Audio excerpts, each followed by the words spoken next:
the father of the bride.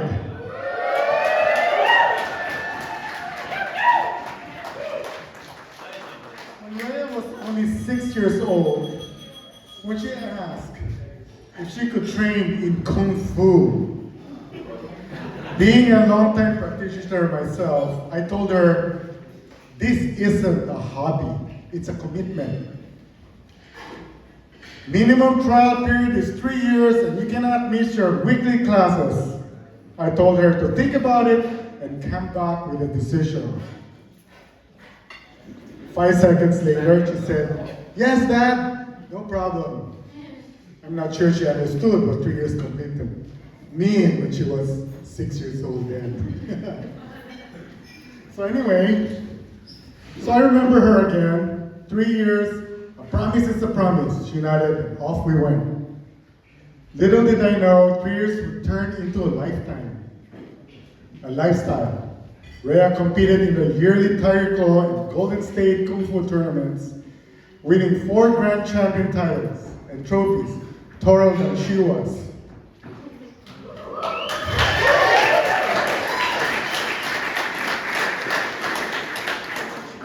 Those tournaments had to check her birth certificate just to make sure she wasn't secretly a Chinese 25-year-old master in disguise. Like all sports, Kung Fu built a strong foundation for her: discipline, attitude, a winning mindset, and fitness. And that journey eventually led her to all the way to 5th level black belt. Wow. Watch out, Joshua.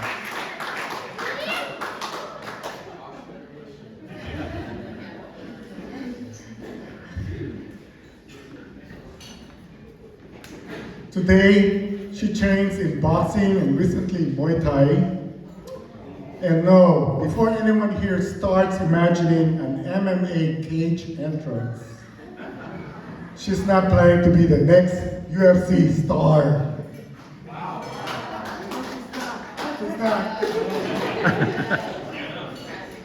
One thing I always tell Rhea is that she learns through the hockey stick effect. The term you hear in business. She works and works and looks like she's not getting it. And then one day, just like a miracle, she suddenly surprises us.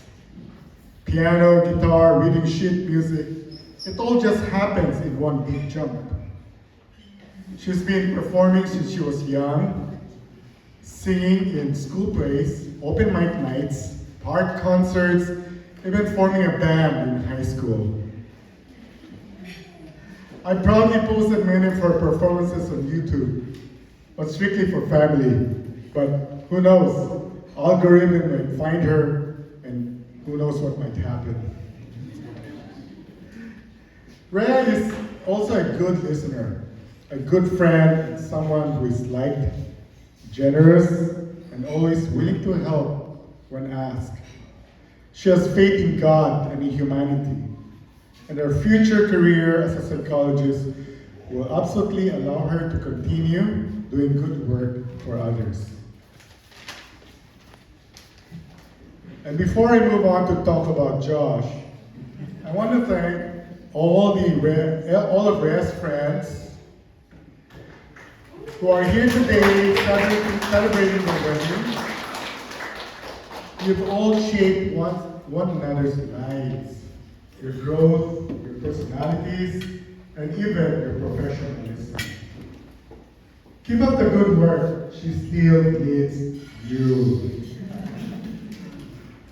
Now let's talk about Josh. When I first met Josh, I immediately felt this young man was one for Rhea. Well-mannered, patient, calm, hardworking, and with such strong work ethics. Balanced in nature and a lover of cats.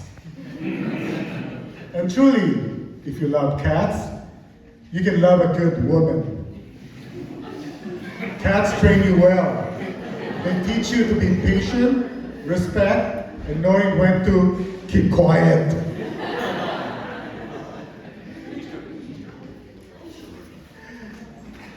When I showed our friends pictures of Joss and Rhea, everyone said, "What a handsome, gorgeous looking man."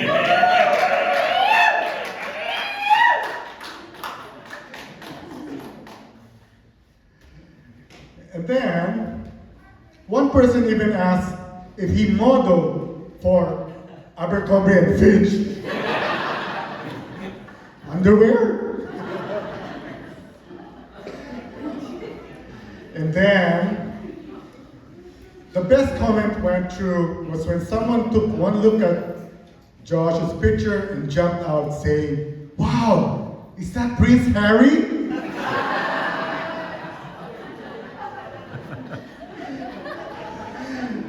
Josh enjoys many of the same things Rhea does: working out, music, theater, traveling, and having good conversations.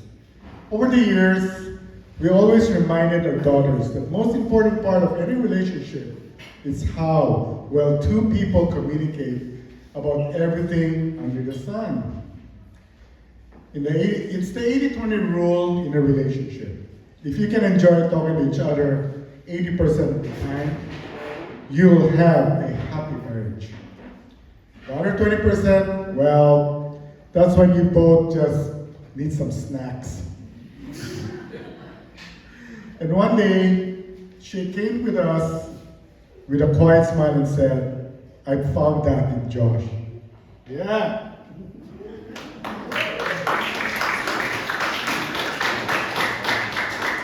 I'm blessed with wonderful ladies in my family.